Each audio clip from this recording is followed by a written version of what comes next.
버스를 만들어 달라고 그러더라고요. 그거 뭐 타당한 요구죠. 근데 제가 안 들어줬어요.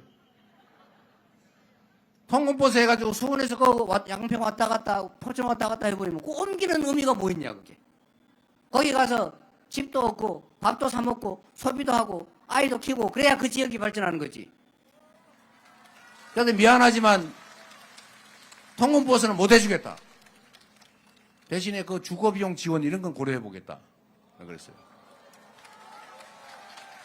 그래서 막 그만두겠다 막 이러길래 그러면 그만둘 사람 그만두라 할 수 없다.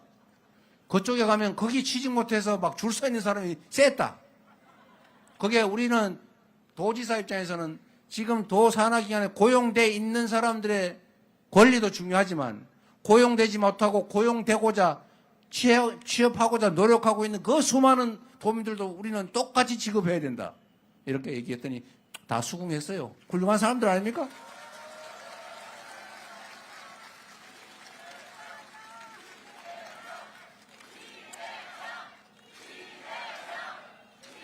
그래서 이 북부 지역에 미군 공여지 반환받은 거 활용 못한다든지 또는 그걸 정부가 비싼 값에 팔려고 그러니까 아무도 안 사가지고 개발 안 되는 거 어쨌든 규제 완화가 가능한데 굳이 규제가 되고 있는데 이런 데는 경기도지사로서는 권한의 한계가 있어서 잘 못했는데 대통령 권한이 생겨나면 제도를 바꿔서라도 억울함이 없도록 합리적으로 문제를 반드시 해결하겠습니다.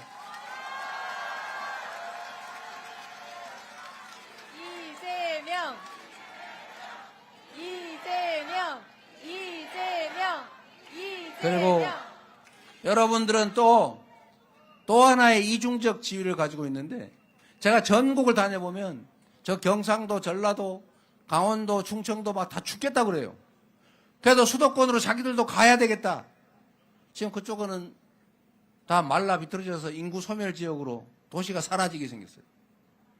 지금 서울에 아파트 한 평에 3억 하는 데가 있어요. 이렇게 해가지고 이렇게 막 몰려가지고 나중에 미어 터져가지고 죽으면 어떡할 거예요? 지방은 소멸한다는데 여기는 과밀로 미어 터진다.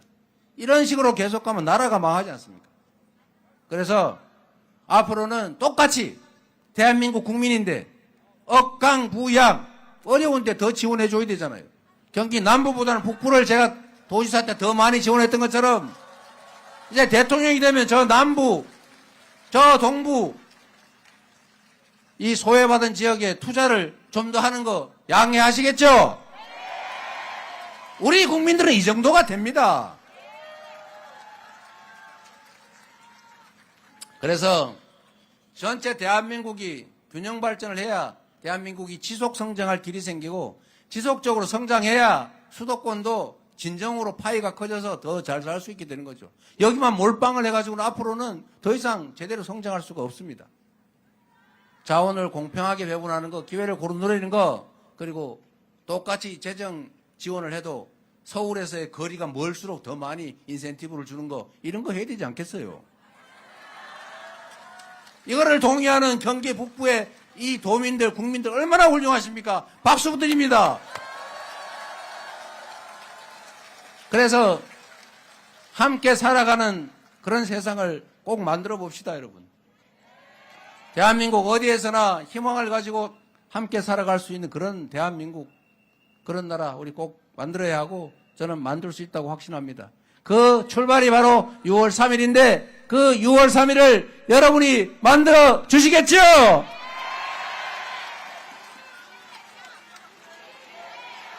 이재명.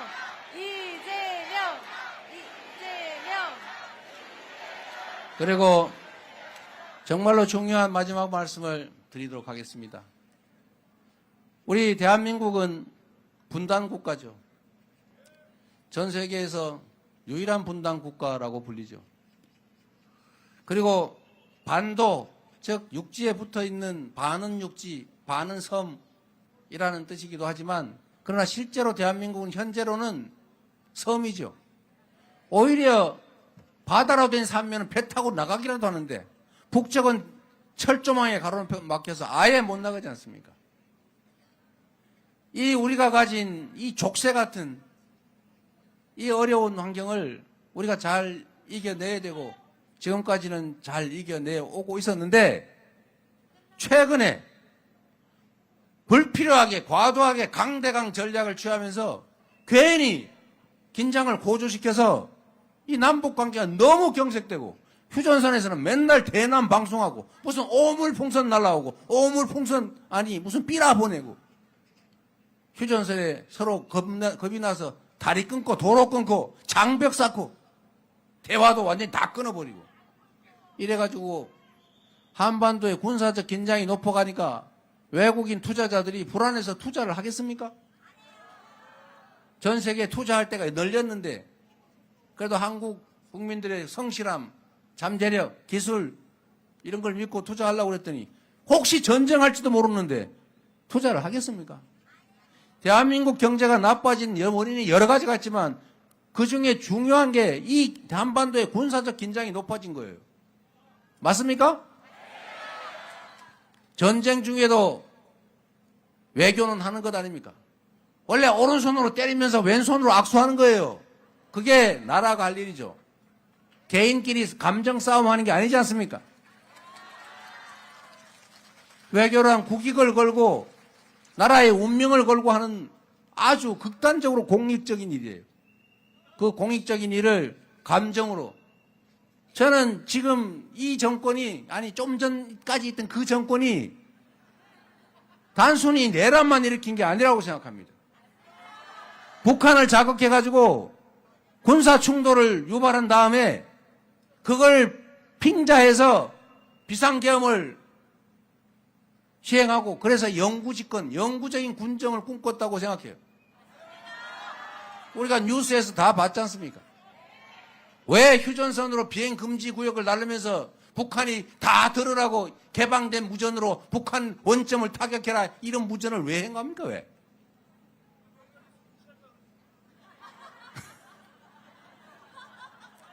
웃기지 마세요. 심각한 얘기하는데. 북한과의 관계를 우리는 잘 관리해야 돼요. 북한이 예뻐서가 아닙니다. 누구처럼 북한에 퍼주려고 하는 얘기가 아니잖아요. 생각하는 게 그저 뭘 좀 잘하려고 그러면 너 뭐 퍼주려고 그러지. 뭘 퍼주긴 뭘 퍼줘요. 북한을 견제하게, 합리적으로 견제하기 위해서죠. 안보가 국가의 정권의 제1의 사명이라고 있지 않습니까? 안전한 공동체, 대한민국을 지켜내는 것. 이거 당연하지요.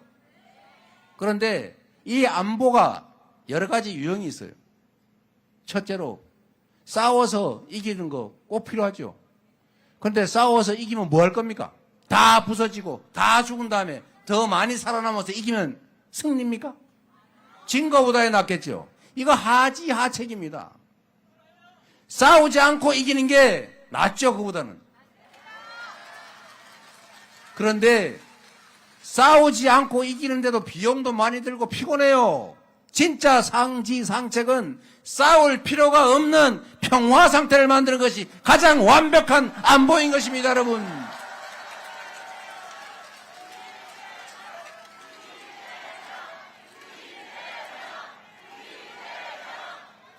강력한 국방, 군사력, 큰 국력, 그리고 한미동맹, 그리고 대한민국의 세계 5위에 이르는 막대한 군사력으로 단단하게 지키되 싸울 필요가 없도록 대화하고 설득하고 우리가 100개를 얻을 수 있는데 10개를 주고 100개를 얻을 수 있으면 10개를 줘야 되는데 왜 10개를 퍼주냐는 바보들이 있어요. 이거는 국가를 위한 행동이 아니죠. 이제 내가 이 얘기했으니까 뒤쪽 다 빼고 10개 준다 그랬다고 생 난리가 날 거예요. 이런 걸 여러분들이 가려주셔야 합니다.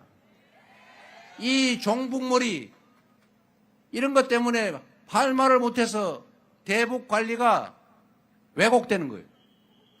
평화가 와야 파주의 경제도 좋아지지 않습니까? 평화가 와야 주식시장도 조금 나아질 것 아닙니까? 평화가 와야 외국인 투자자가 국내에 투자도 안심하고 할 것 아닙니까? 경제를 살려야 되고 경제를 살린 데는 안보, 국방이 정말로 중요하다. 특히 이 접경지역 경기도 북부 지역들은 평화가 곧 경제죠. 평화가 곧 밥이죠. 그 평화를 합리적으로 지켜내도록 하겠습니다.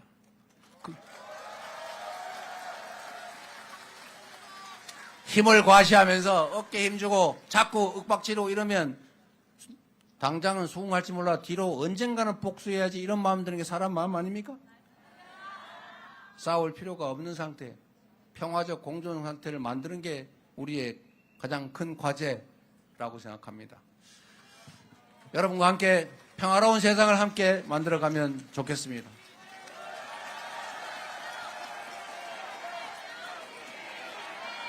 이재명, 이재명, 이재명, 이재명. 원래 이 정도 얘기하면 많이들 집에 가고 그러시는데 집에 안 가가지고 너무 길게 얘기를 하고 말았어요. 봐주시면 여러분 힘을 냅시다. 새로운 나라를 만들 수 있지 않습니까? 이 현실 권력도 촛불 응원봉을 들고 2번씩이나 그것도 8년 만에 끌어내린 위대한 저력을 가진 위대한 대한 국민들 아닙니까? 그 저력으로 주인이 주인으로 존중받는 국민이 행복한 민주공화국 진짜 대한민국을 꼭 만들어야 합니다. 그래서 그렇기 때문에 지금은 이재명입니다.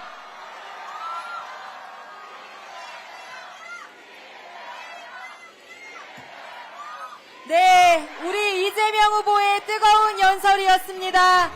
우리 이재명 후보에게 승리의 힘을 모아주십시오.